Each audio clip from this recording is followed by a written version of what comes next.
Well children, पिछली meeting में हमने देखा कि experimental verification of Ohm's law कैसे करते हैं, कैसे सर्किट डायग्राम अरेंज करते हैं, कैसे बीआई रीडिंग अरेंज करते हैं, कैसे ग्राफ प्लॉट करते हैं, कैसे स्लोप कैलकुलेट करते हैं, और अगर स्लोप पता चल जाए तो हम रेजिस्टेंस की वैल्यू कैसे निकालते हैं।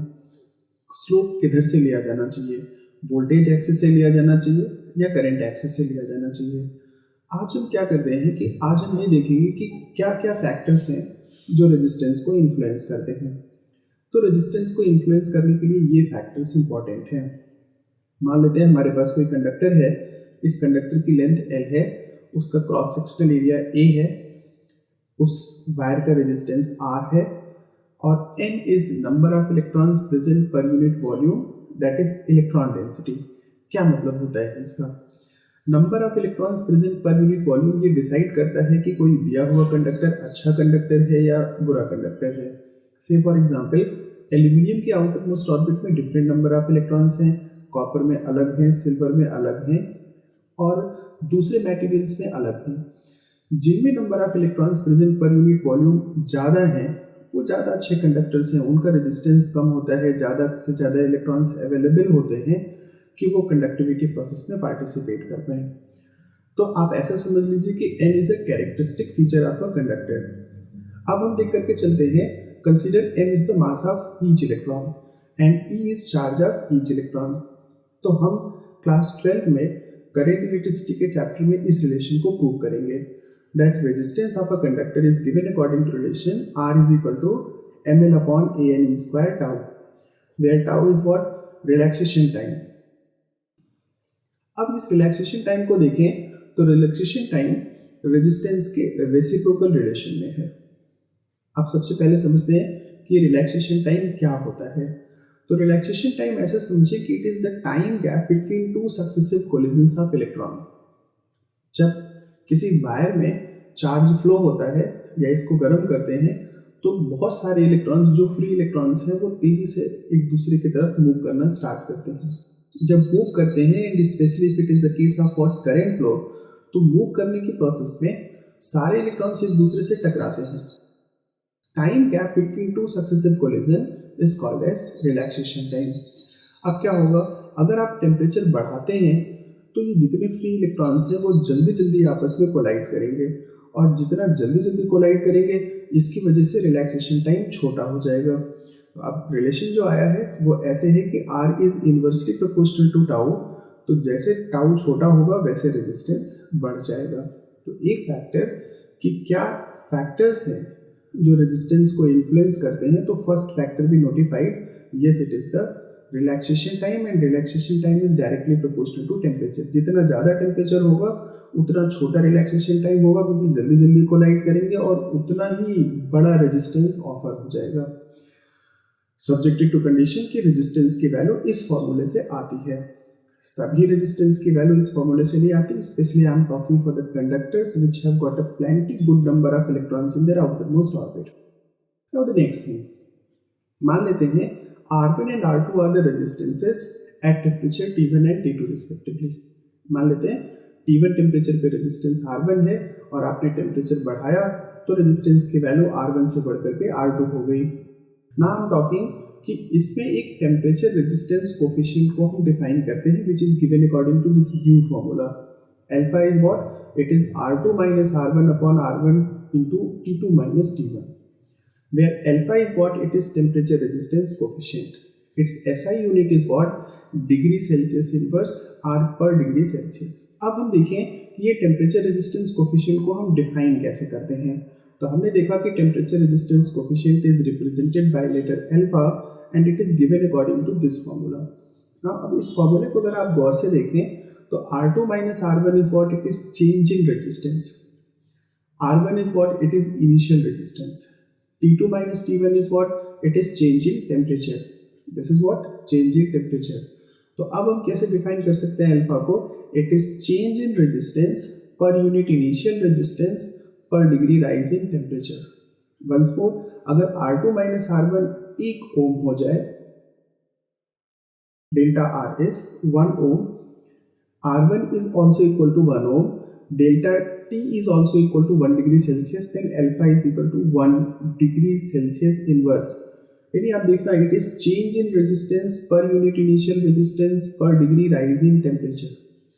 अब इसको और दूसरे सरल शब्दों में हम अगर स्पेसिफाई करें तो कहते हैं कि in other words how much 1 ohm resistance will rise if we change the temperature by 1 degree Celsius. यानी R1 की जगह हमने 1 ओम रखा और T2 माइनस T1 की जगह 1 डिग्री सेल्सियस रखा, then alpha is equal to R2 minus R1। यानी कितना चेंज आया रेजिस्टेंस में अगर इनिशियल रेजिस्टेंस 1 ओम था और 1 डिग्री सेल्सियस का आपने टेम्परेचर डिफरेंस लिया।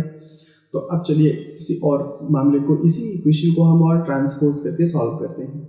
मान लेते हैं कि R1 की वैल्यू R0 के बराबर है और ये रेजिस्टेंस हम 0 डिग्री सेल्सियस टेम्परेचर पे रिकॉर्ड कर रहे हैं।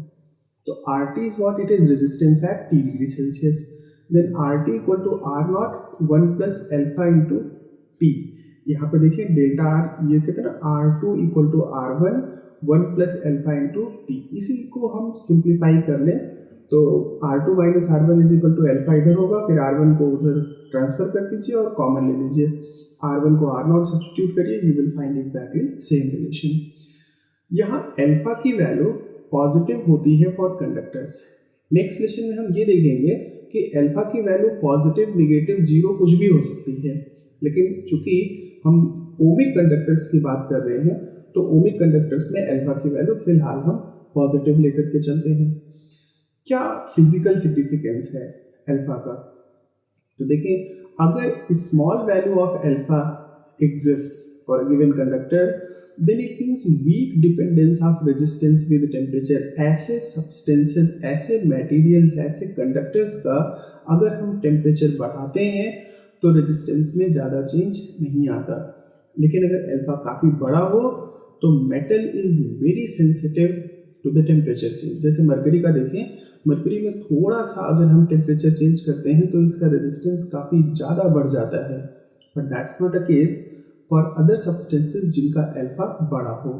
अब किन सब्सटेंसेस का अल्फा बड़ा लिया जाता है तो कहते हैं कि स्टैंडर्ड रेजिस्टेंस कॉइल जो कि एलॉय से मिलकर बनी होती हैं उनका अल्फा बहुत छोटा होना चाहिए। अल्फा जितना छोटा होगा, alloy has a very small value of temperature resistance coefficient.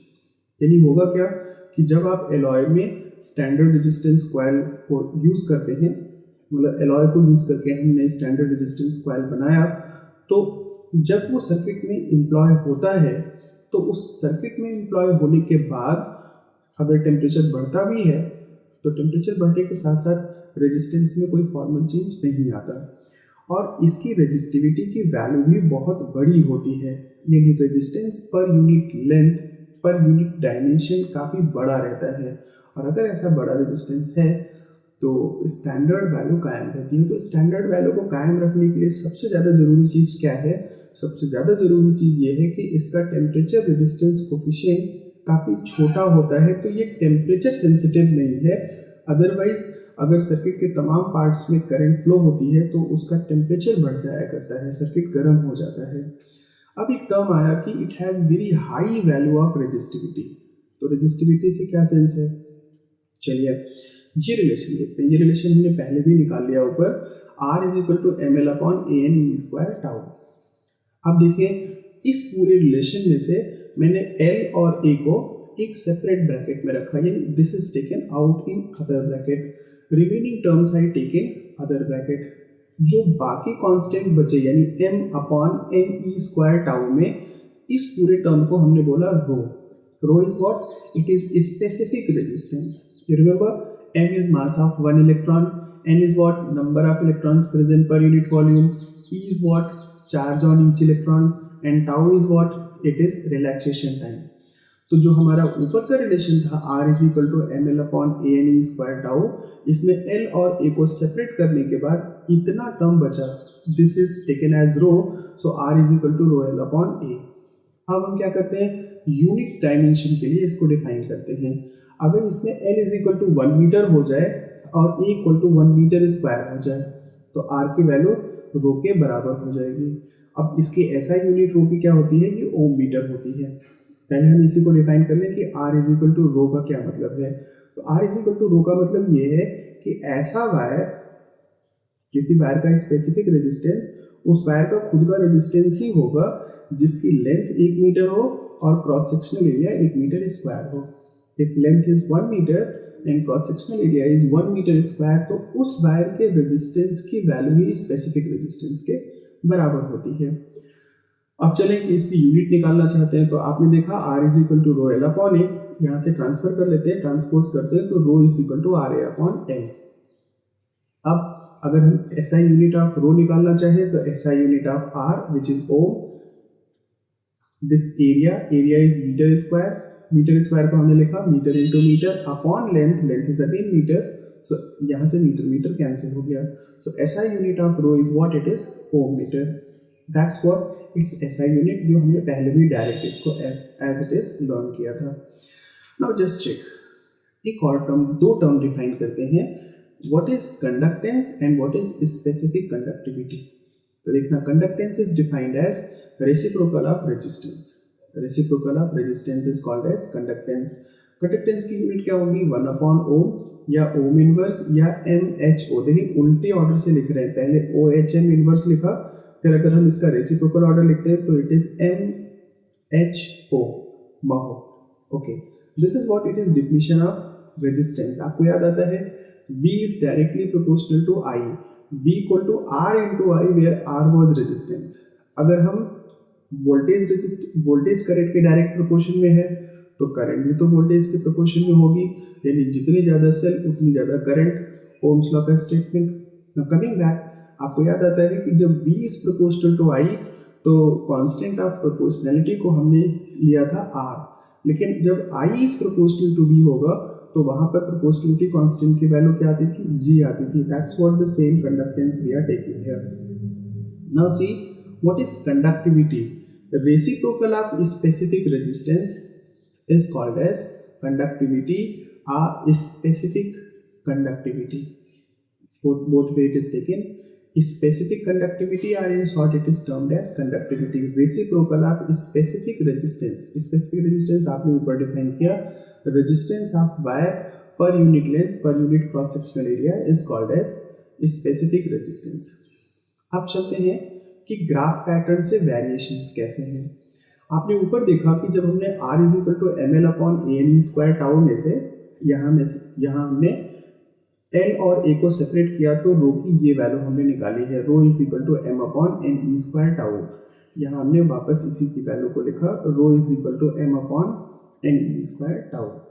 इसमें से हमने पाया कि रो की वैल्यू भी टाउ के रेसिप्रोकल रिलेशन में है। अब क्या है, भले ही आपने यूनिट डायमेंशन का वायर लिया हो जिसकी लेंथ यूनिट है, cross sectional area 1 metre square है, तो क्या हुआ, रो की वैल्यू तो टाउ के रेसिप्रोकल रिलेशन में जा ही रही है, और अगर रो की वैल्यू टाउ के रेसिप्रोकल रिलेशन में जाएगी तो जैसे जैसे आप टेम्परेचर बढ़ाएंगे वैसे वैसे रिलैक्सेशन टाइम छोटा होगा, तो फिर रो की वैल्यू भी बढ़ जाएगी। तो देखिए थोड़ा फर्क ये है कि अगर आप टेम्परेचर के अगेंस्ट स्पेसिफिक रेजिस्टेंस को प्लॉट कर लें तो ग्राफ कॉपर के लिए तो अपराइजिंग है, शुरू में ज़्यादा चेंज नहीं होता, लेकिन अचानक बहुत सारे फ्री इलेक्ट्रॉन्स ऊपर को जंप कर जाते हैं, यानी वैलेंसी बैंड से कंडक्शन बैंड में इलेक्ट्रॉन का ट्रांजिट काफ़ी तेज होता है और उनके बीच में अचानक कोलिजन बहुत हैजार्डली बढ़ जाता है। अगर कोलिजन बढ़ गया तो कोलिजन बढ़ने से रेजिस्टेंस बढ़ेगा, रेजिस्टेंस पर यूनिट लेंथ भी बढ़ेगा, तो स्पेसिफिक रेजिस्टेंस मेटल के लिए काफ़ी अपराइज दिखाता है आफ्टर सर्टेन टेम्परेचर। अगर एलॉय में देखें तो एलॉय में कंबाइंड मॉलिक्यूलर ऑर्बिट बनती है, दो मेटल्स को आपस में फ्यूज करके हम एलॉय बनाते हैं, तो उसमें इलेक्ट्रॉन की जंपिंग इतना प्रोफ्यूज नहीं होती जितना कि मेटल्स के केस में होती है। और अगर इतनी प्रोफ्यूज जंपिंग नहीं है तो नाइक्रोम के केस में क्या है, जो कि निकेल और क्रोमियम का मिक्सचर है, इसमें हमने देखा कि इसका ग्राफ ऊपर तो उठता है लेकिन काफ़ी समय तक कांस्टेंट सा बना रहता है। And that is the reason कि हम इतने हाई टेम्परेचर पे कोई एक्सपेरिमेंट एग्जीक्यूट नहीं करते, तो लगभग ये वैल्यू कांस्टेंट सी बनी रहती है। Okay, now effect of temperature on resistivity of insulator and semiconductor is given as rho is equal to m upon n e square tau है। n is what electron density, tau is what relaxation time. अब कहते हैं कि ध्यान ये रखिए semiconductors के case में जैसे जैसे आप टेम्परेचर बढ़ाते हैं वैसे निचली ऑर्बिट से ऊपर की ऑर्बिट में आने वाले इलेक्ट्रॉन्स की संख्या काफ़ी तेज बढ़ती है और पहले से वहाँ पर यानी कंडक्शन बैंड में ज़्यादा इलेक्ट्रॉन्स होते नहीं हैं। अब अगर मान लेते हैं कि वहाँ इलेक्ट्रॉन नहीं है और नीचे से इलेक्ट्रॉन आए तो वो कंडक्टिविटी में रेट ऑफ फ्लो को काफ़ी तेज़ी से बढ़ाते हैं और अगर करंट बढ़ेगी तो रेजिस्टेंस कम होगा। तो देखिए सेमीकंडक्टर्स के लिए ग्राफ कैसे है, डाउनवर्ड गोइंग है। जैसे जैसे आपने टेम्परेचर बढ़ाया वैसे वैसे रेजिस्टेंस की वैल्यू कम हुई।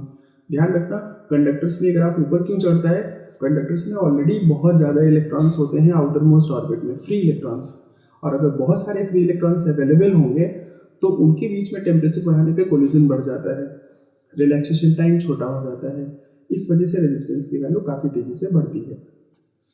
अगर मान लेते हैं कि हम इसके लिए ग्राफ देखें तो यही रिलेशन चलेगा, रो सफिक्स में t is equal to rho naught 1 plus alpha t minus T naught. T naught is what, it is absolute zero या लगभग मान लेते हैं 0 डिग्री सेल्सियस। तो अब आप देखें कि यहाँ अल्फा की वैल्यू नेगेटिव है, इस वजह से ये रो की वैल्यू जो है डाउनवर्ड स्लोप पर चली जाती है, रेजिस्टेंस घटता है, कंडक्टिविटी बढ़ जाती है। चलिए कुछ छोटा सा न्यूमेरिकल करते हैं, 2 न्यूमेरिकल तो जरूर करते हैं। सबसे पहले कि uniform wire of length L has radius R and has resistance 100 ohm। देखिए this is what your uniform wire, it has length small l, suppose it is small l, and its radius is say R and its resistance is say 100 ohm। Then it is recast into a thick wire of radius 2R। इसको हमने पिघलाया और पिघलाने के बाद इसका radius हमने R से change करके 2R कर दिया।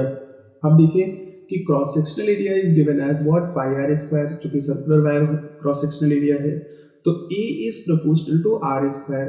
अगर रेडियस की वैल्यू R से चेंज होकर के 2R हो गई, recast to double its radius, अगर R की वैल्यू चेंज होकर के R से 2R हो गई तो cross sectional area R square यानी 2 स्क्वायर यानी 4 टाइम्स बढ़ गया। और अगर क्रॉस सेक्शनल एरिया 4 टाइम्स बढ़ गया तो लेंथ क्या होगी, 4 टाइम्स छोटी हो जाएगी, क्योंकि किसी वायर के लिए जो कि सिलेंडर है cross sectional area into height it will remain constant. अगर ये कांस्टेंट है तो आप ध्यान ये रखें कि अगर आपने क्रॉस सेक्शनल एरिया को 4 गुना किया तो लेंथ 4 गुना छोटी हो जाएगी। तो चलिए अच्छा, सबसे पहले हमने देखा कि जो हमारे पास इनिशियल फॉर्मूला है वो ये है कि R1 is equal to rho L upon A है। अगर आपने इसका लेंथ क्रॉस सेक्शनल एरिया 4 गुना किया तो लेंथ 4 गुना छोटी हो गई। नाउ ये 4 1 अपॉन 16 बाहर आ गया, ये रो एल अपॉन ए बचेगा, इसकी वैल्यू को हमने ऊपर से सब्स्टिट्यूट किया, it is R1। Now R2 is equal to what, R1 was 100, so it is 100 upon 16, so R2 equal to 6.25 ohm, that's what your answer is. Now just check next question। ये एक general article की तरह इस्तेमाल किया जा सकता है, and this says a wire is stretched to increase its length n times। जैसे मान लेते हैं ना, हमने वायर को खींचा और वायर को खींचने में इसकी लेंथ n टाइम्स बढ़ गई, सपोज 2 गुना बढ़ी, या अगर आपने खींचा लेंथ n गुना बढ़ गई तो cross sectional area n times छोटा हो जाएगा। जैसे यहाँ भी हुआ था, आपने क्रॉस सेक्शनल एरिया 4 गुना किया तो लेंथ 4 गुना छोटी हो गई, लेंथ को 2 गुना किया तो क्रॉस सेक्शनल एरिया 2 गुना छोटा हो गया, लेंथ को आपने n टाइम्स बढ़ाया तो cross sectional area n times छोटा हो गया। तो स्टार्टिंग रिलेशन है R is equal to rho L upon A. यहाँ पर हमने L की जगह रखा, n गुना हमने लेंथ बढ़ा दी तो cross sectional area n times छोटा हो गया। अब इस n की वैल्यू को न्यूमरेटर में ले लें, so R2 equal to n square into rho L upon A है, so R2 is equal to n square into